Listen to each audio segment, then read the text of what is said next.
Salut les riders, j'espère que vous allez à la pêche. Cette semaine dans le X-Time Show, on va vous parler batterie.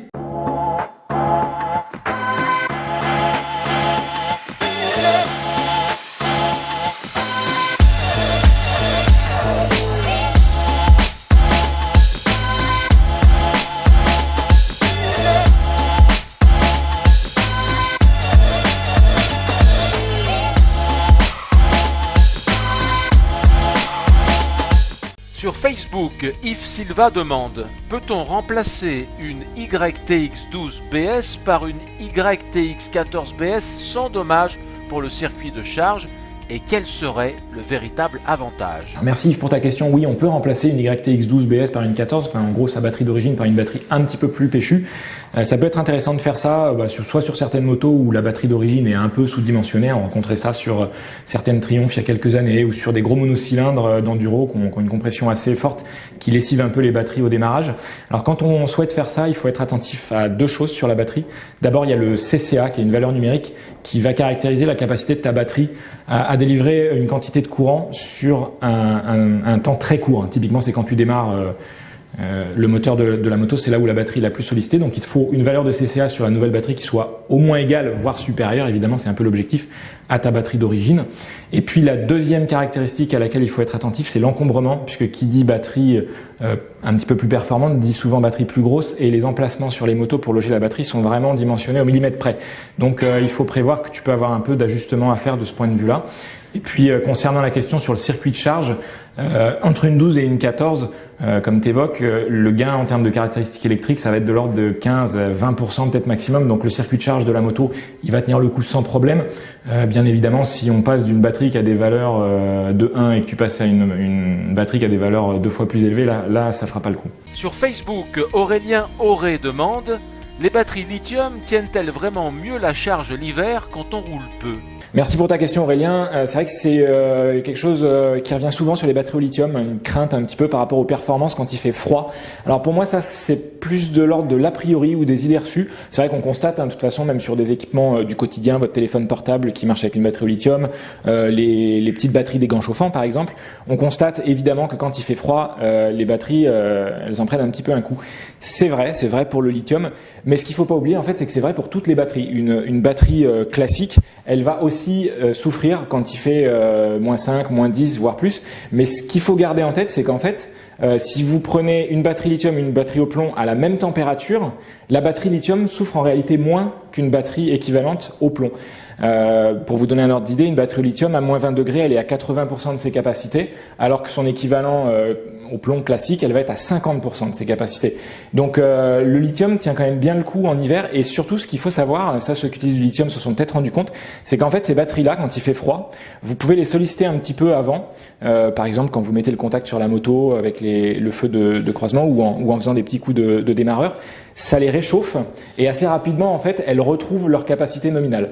Donc il faut pas trop se formaliser sur cette histoire de il fait froid, le batterie au lithium ça vaut pas le coup, c'est plutôt une idée reçue. Complément d'information sur les batteries lithium. Alors, petit aparté sur les batteries au lithium, parce qu'on a souvent des questions sur ce type de batterie. Donc c'est une nouvelle technologie, les batteries au lithium, qui est vraiment en train de prendre son envol. Nous, depuis quelques années, on commercialise les batteries de la marque Skyreach. C'est ces batteries-là qu'on reconnaît, elles sont toutes vertes. C'est des batteries qu'on commence à trouver en première monte chez KTM ou Ducati. Alors ce qu'il faut savoir, c'est que ces batteries-là, par rapport à une batterie classique, plomb acide comme ça, c'est que c'est mieux à tout point de vue. Je vais vous énumérer rapidement les avantages, le prix mis à part, parce qu'évidemment c'est beaucoup plus cher. Sur une batterie au plomb comme ça, classique, d'abord il y a le poids. Le poids c'est juste impressionnant. Ça, on est d'accord, c'est deux batteries qui vont sur les mêmes machines. Donc ça, hop, ça pèse 4 kg, 4 kg 4. L'équivalent au lithium, hop, 700 grammes. Voilà. Donc ça, si vous êtes en recherche de performance sur des machines sur des sportifs par exemple, c'est juste génial. Vous voyez aussi au passage que l'encombrement, il est quasiment divisé par 2. Et puis à côté de ça, vous avez une longévité qui est nettement supérieure sur les batteries au lithium. Quand elle n'est pas utilisée aussi, ça se décharge beaucoup moins. Sur les batteries classiques, on sait qu'il faut les entretenir avec des chargeurs spécifiques quand elles ne sont pas utilisées, sinon elles rendent l'âme. Une batterie au lithium, ça peut rester sans être utilisée pendant un an, ça pose pas de problème particulier. Voilà, donc le lithium, c'est vraiment une technologie qui est en train de se développer et qui, je pense, va s'imposer dans les années qui arrivent, un peu au même titre que les LED sont en train de remplacer les ampoules classiques dans les clignotants les feux. Sur Facebook, Kevin Pires demande si je remplace ma batterie 12 volts par une pile 9 volts et deux piles AA qui font chacune 1,5 volts. Est-ce que ça va marcher? Merci Kevin pour ta question sur Facebook.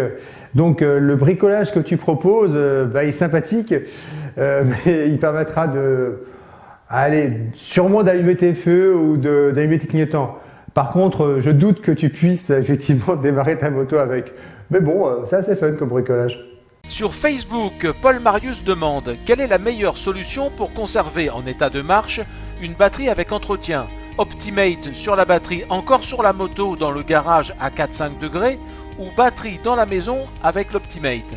Merci Paul pour ta question. Alors c'est une bonne question, c'est une question qu'on peut avoir de temps en temps, mais dans l'absolu, à partir du moment où tu mets un Optimate, que ta batterie soit chez toi ou sur la moto, il n'y a pas réellement de grande différence. Alors c'est sûr que si tu l'enlèves de la moto, que tu la mets chez toi au chaud et tu lui mets un Optimate, c'est un petit avantage on va dire, mais si elle reste sur la moto, je dirais que à partir du moment où elle est branchée à l'Optimate, et vu que l'Optimate va faire l'entretien et la régulation de la charge à la batterie pendant tout le cycle, moi personnellement je la laisserai sur la moto.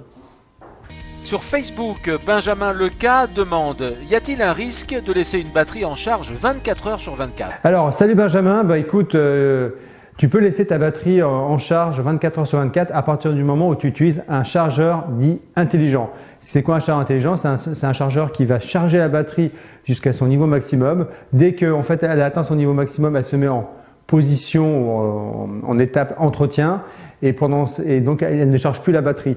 Et dès que la batterie va commencer à baisser, tout simplement le chargeur va de nouveau reprendre le relais et la remonter. Certains chargeurs vont même jusqu'à simuler en fait, ça dépend des gammes de chargeurs, mais vont jusqu'à simuler en fait la consommation de courant. Donc ils consomment un petit peu de courant sur la batterie et ensuite dès que la batterie avait un peu baissé, ils rebalancent tout simplement du jus à la batterie pour la maintenir tout le temps dans un cycle de charge-décharge afin qu'effectivement elle soit prête quand tu vas pouvoir l'utiliser.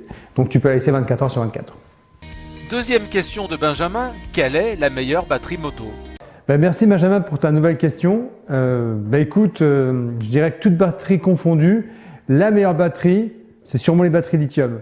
Parce qu'en termes de taille, en termes de poids, en termes de capacité de charge et de résistance dans le temps, je trouve que c'est la meilleure batterie. Après, si on reste sur les batteries standards, chez XTM Moto, on a une marque qui s'appelle BS et particulièrement les modèles SLA qui sont prêts à l'emploi. Et je trouve que ces batteries offrent aujourd'hui un très bon rapport qualité-prix. Voilà Benjamin. Bon, merci beaucoup les riders de nous avoir suivis sur ce nouveau XTM Show. La semaine prochaine, on va aborder un nouveau thème. On va s'occuper des gilets airbag Elite. Et donc n'hésitez pas, comme d'habitude, à poser vos questions sur les réseaux sociaux. Et XTM Moto vous répondra. À très bientôt.